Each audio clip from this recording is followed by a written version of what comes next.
Okay, so here we have our breadboard with LEDs and resistors from when I did the prototype testing, our PCB prototype board, our 9-volt battery, rocker switch, and battery snap connector. Here's a closer look at our PCB prototype board.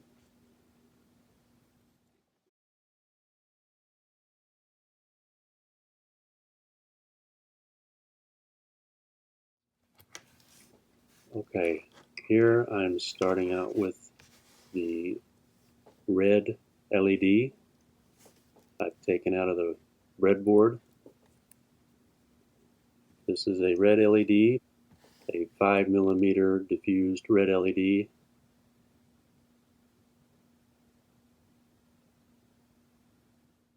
Here's a graphic of an LED and how to identify the leads of a typical LED. The larger lead in the interior of an LED looks like a flag.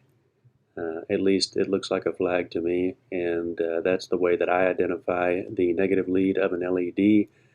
And the longer lead of the LED helps to identify the positive lead or leg of the LED. The best way to identify which leads are which is the positive and which is the negative, is to use the fat flag analogy, or looking, if you can, looking inside the LED, the dome casing. In this case, we're using a red LED here, and looking inside, we could see a larger lead that looks like a little flag in there, and that tells you that that is the negative lead. So therefore, the other lead of the LED would be the positive lead. So I use sort of an analogy for the negative lead or cathode of an LED being the fat flag, and fat flags are bad for flying or negative for flying. And the other lead, the longer lead of an LED, or the anode or positive lead of an LED, is the long leg, and long legs are good for running or positive for running.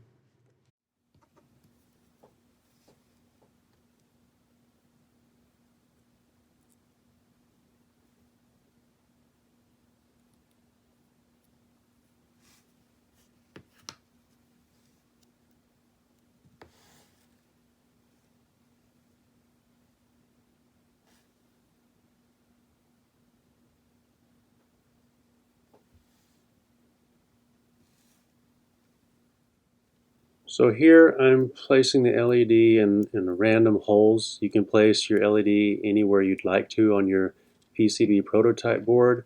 Just be mindful of the orientation of the LED and the way that you want to set up your own PCB prototype board.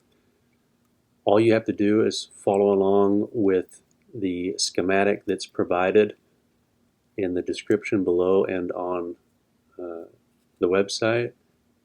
So I wanted to keep each LED even and separated evenly and kind of placed in the center of my PCB prototype board. So I've just chosen the particular holes or pinholes of the PCB prototype board to insert my leads of the red LED.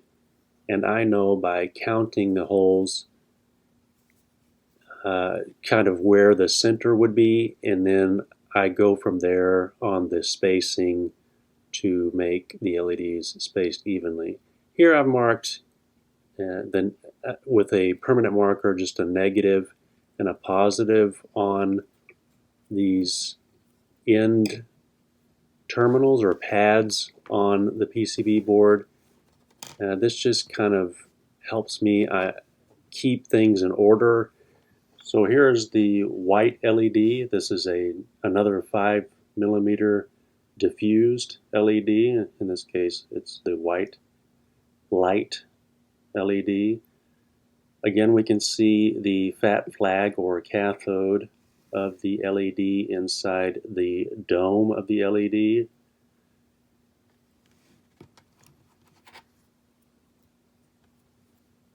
Here I'm just counting holes again and determining how much spacing I need away from the red LED in order to center everything.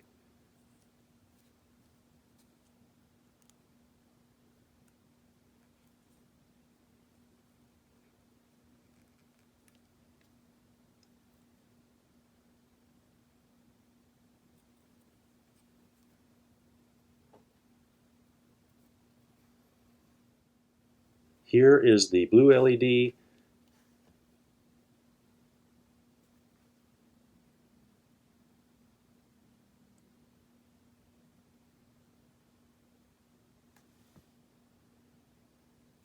Again, long leg is the anode and fat flag is the cathode, using the analogy that I use all the time in order to identify the positive and negative leads of the LED. Again, keeping spacing and noting the LED orientation.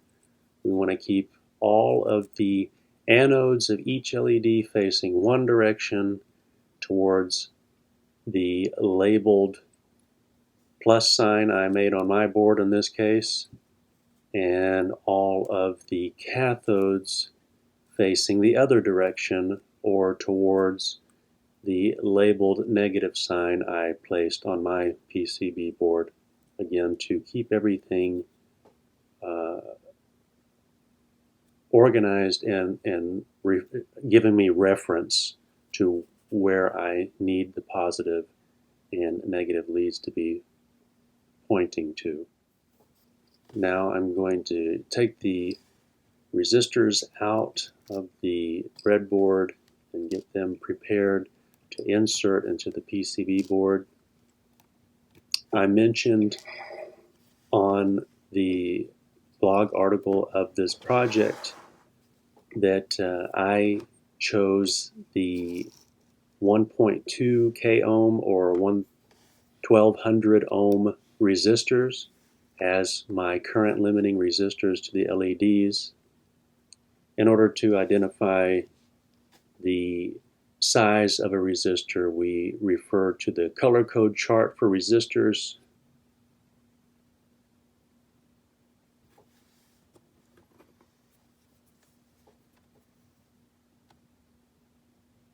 So for the 1200 ohm resistor, the color coding is brown, red, red. Remember, resistor orientation doesn't matter because resistors conduct current in either direction. So you can orient your resistors any way you'd like. They'll work just fine either way. But in order to try to keep things nice and neat, I like to try to keep the color bands facing all the same direction, although that doesn't always work out for me because a lot of times I'm not really paying attention of their orientation since it doesn't really matter.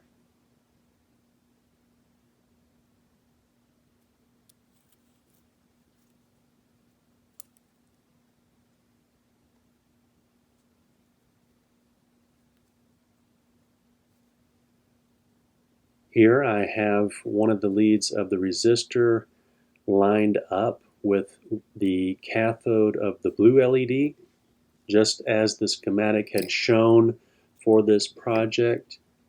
The cathode of the LEDs are going to connect to a terminal to the 1200 ohm resistor, and then the other terminal of the 1200 ohm resistor will be connected to ground or to the negative terminal. So we can see here that each of the cathode leads of the LEDs are all connected to their series current limiting resistor to ground. Okay, since I've set up the LEDs and resistors and placed them onto the PCB board, before I get to soldering here, I want to go ahead and take a look at the rocker switch here. You can use a toggle switch or a slide switch if you'd like. Here I chose to use a rocker switch for this project. This particular rocker switch happened to be one that I had lying around.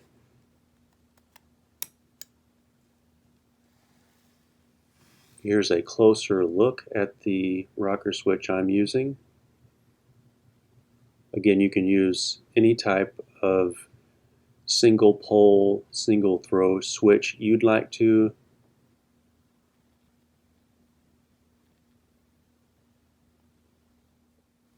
Here I'm just using some wire I salvaged off of a different project of mine sometime long ago. I keep a lot of wires handy for myself, and we'll just use these wires here for this particular project. I just need to snip these connectors off of here because I won't be using them.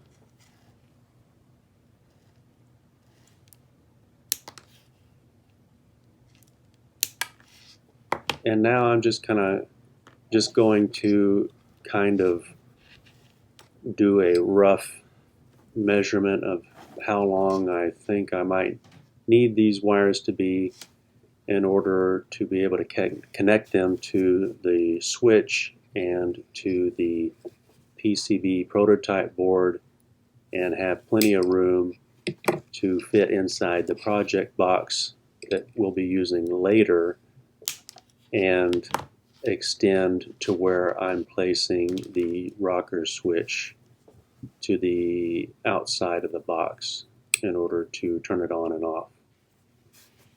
Now I need to strip the wires. You can use, and it's probably best to use, a pair of wire strip tools, a wire stripper tool.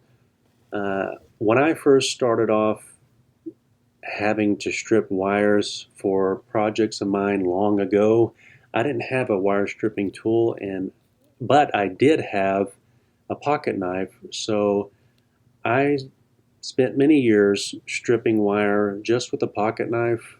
It took some practice, but over time I got pretty decent at it, and here I'm just demonstrating how to use a pocket knife to strip wire if you need to, in case you don't have a wire stripping tool and you have a pocket knife yourself, or maybe even a sharp kitchen knife or whatever kind of blade you can find. I don't recommend it because knives are sharp, and if you're not careful you can cut yourself, and you could possibly damage the wire, but if you practice enough, you could get pretty good at it. Using the same technique, light pressure using my blade of my pocket knife. I press down and I turn the wire a little bit. I'll press down again and turn the wire a little bit more, and just keep doing that over and over again until I can see I've sliced all the way around, and then it should be enough to just pull it right off.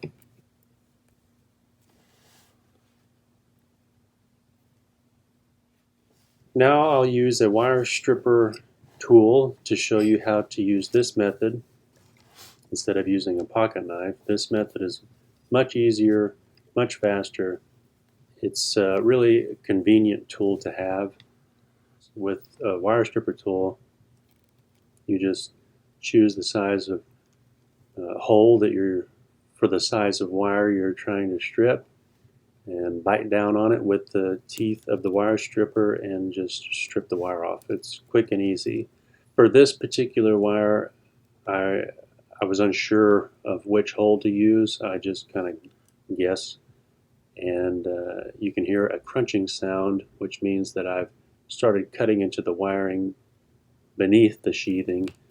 So that's not what I want to do.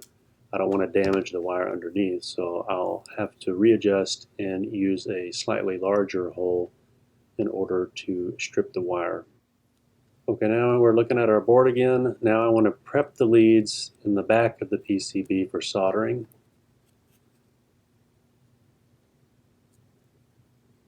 I'm going to connect all the LED cathode leads together. You can see that these all connect to each other, and I left the one lead sticking out towards the pads at the end, which is the middle LED cathode. The LEDs run parallel with each other. They each connect in series to their assigned resistors. I'm going to connect the resistor leads to the positive supply together, just as I did with the LED cathodes. I'm just bending those leads over, making sure that they're all going to connect with each other, and later I'll be soldering it all together. These connections will complete our series parallel resistors and LEDs across our power supply. Referring back to the markings on the pads at the ends of the PCB board, and if we look where I have marked on for the positive pads or the positive side of the board, you can see where I've marked positive supply side to be, and that's where I have the cathodes, or excuse me, the anodes of the LEDs pointing towards.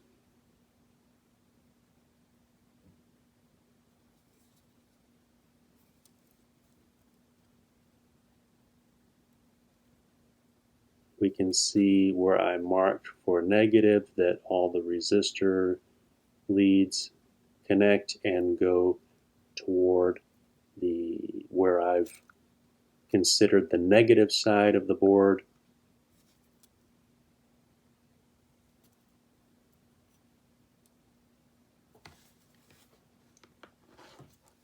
And now it's time for soldering.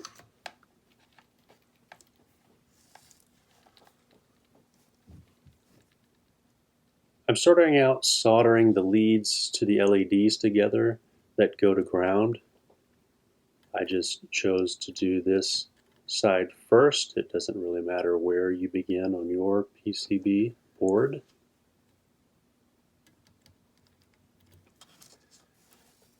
And you can move stuff out of your way if that is necessary. Just be sure to put things back later.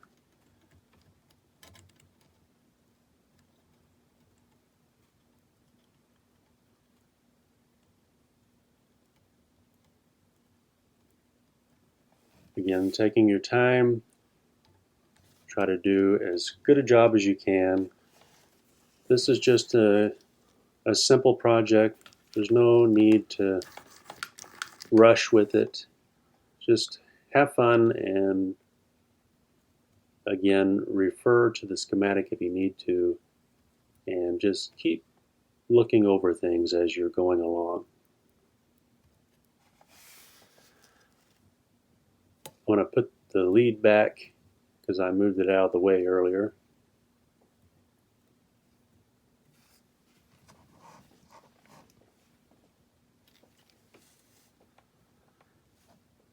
Now I'm soldering the leads of the LEDs together that all go to ground.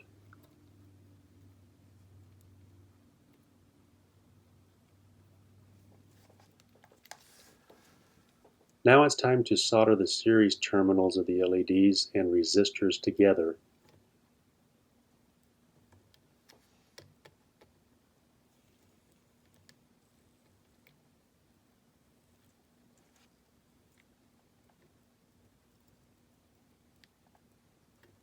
Again, take your time.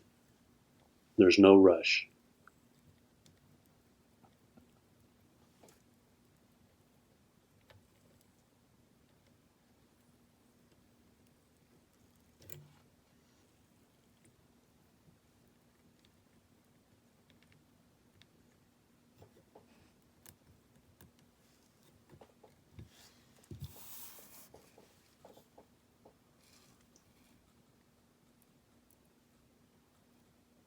I'm going to bend this lead over and get ready for trimming. Now I'm trimming the leftover lead from the center resistor. Make sure you're careful doing this because you can get some wire pieces flying after you snip the wire, and you could have a piece fly in your eye or something, so you want to be very careful doing this. Maybe even wear some eye protection if you feel that that's necessary. Now I need to tin the exposed wire for our switch, and tinning is just putting some of the solder onto the exposed wire. This will help in getting that wire to stick for us later. I'm tinning one pad where my positive wire will go.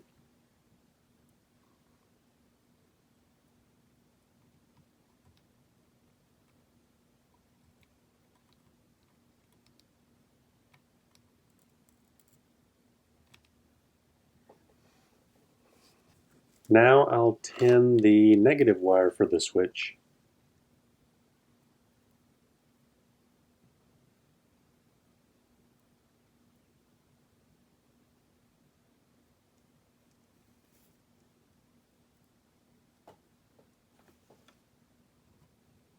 I'm attaching this black wire where all the anodes of the LEDs meet. This will be the wire for the other end of the switch. This will complete the circuit once I attach the switch to these two wires. And then after that, all I'll need to do is connect the power source. Now it's time to tin the other ends of the exposed wire. Again, taking your time. Make sure you're not leaving the solder iron tip too long next to the wire or on the wire, because if you do, you'll end up melting the sheathing of the wire, which I've done many times before. Now I'll need to tin the terminals of the rocker switch to attach to the wires. Again, this tinning process is to make the surfaces of the terminals, I like to say, more sticky, to be able to put everything together, because if you don't do that, then you'll have a pretty tough time trying to solder the terminals to either the PCB board or to your wires or to other components.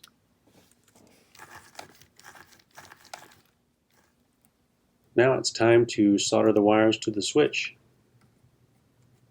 and then our switch will be done. Later I'm going to have to detach this switch from the circuit or desolder it from the circuit, because I'll have to try to fit this switch from the outside of the project box and feed the wires through a hole that I'll make in the project box later on.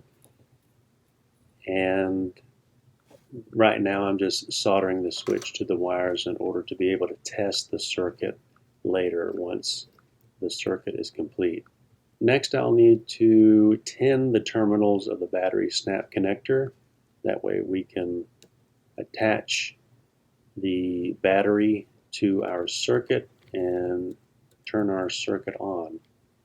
I'm soldering the positive terminal of the battery snap connector where I soldered the red wire of the switch.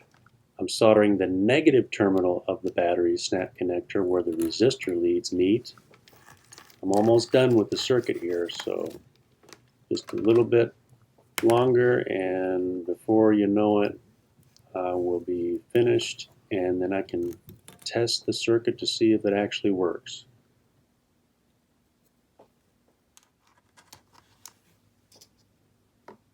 Now I can test the circuit with the 9-volt battery. I'll just attach it to the battery snap connector. And now it's time to flip the switch and see if it works.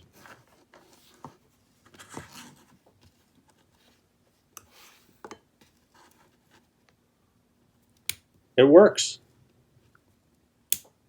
Be sure to watch part 2 to follow along to how to make the chewing gum box project box. That way we can finish our chewing gum box LED nightlight project. I'll see you next time. Remember to keep at it and stay motivated. Thanks for watching.